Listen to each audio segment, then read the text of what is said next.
जय भीम, नमो बुद्धा। साथियों आज हम इस वीडियो में भगवान बुद्ध के जन्म की कथा के बारे में बताएंगे। तो साथियों, बाबा साहेब अपनी पुस्तक बुद्धा एंड हिज धम्मा में लिखते हैं,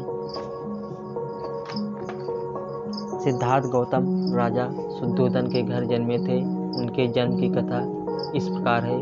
शाक्यों की यह प्रथा थी कि वह प्रतिवर्ष आषाढ़ के महीने में मध्य ग्रीष्मकालीन महोत्सव मनाया करते थे। यह उत्सव संपूर्ण राज्य में मनाया जाता था, जिसमें शासक परिवार के सदस्य भी सम्मिलित होते थे। सामान्यतः यह महोत्सव 7 दिन तक मनाया जाता था।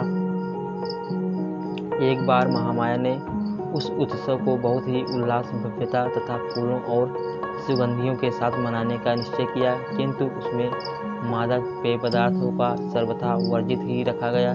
7वें दिन वह प्रातःकाल जल्दी उठी, सुगंधित जल से स्नान किया, 4 लाख करसापणों का दान दिया, सभी मूल्यवान गहनों से स्वयं को सुशोभित किया, मनपसंद भोजन किया, व्रत का संकल्प लिया और तदंतर वह भव्यता के साथ सजाए गए राजकीय में सोने के लिए चली गई। उस रात शुद्धोधन और महामाया का संपर्क हुआ और महामाया ने गर्भ धारण किया।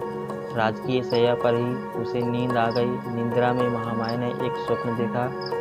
उसने स्वप्न में देखा कि वह अपनी शैया पर सो रही है और चतुर्दिक महाराजिक देवता उसकी शैया को उठा ले गए हैं और उन्होंने उसे हिमवंत क्षेत्र में एक विशाल वृक्ष के नीचे रख दिया है।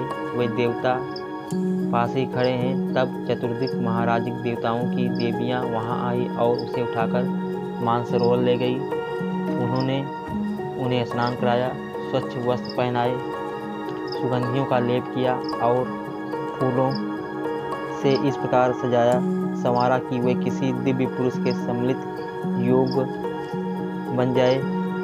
तब सुमेध नाम का एक बोधिसत्व उसके सामने प्रकट हुआ और बोला, मैंने अपना अंतिम जन्म पृथ्वी पर धारण करने का निश्चय किया है। क्या आप मेरी माता बनना स्वीकार करेंगी? उसने उत्तर दिया, हाँ। बड़ी प्रसन्नता से उसी समय महामाया की आंखें खुल गई। दूसरे दिन सुबह महामाया ने यह स्वप्न राजा शुद्धोधन को बताया।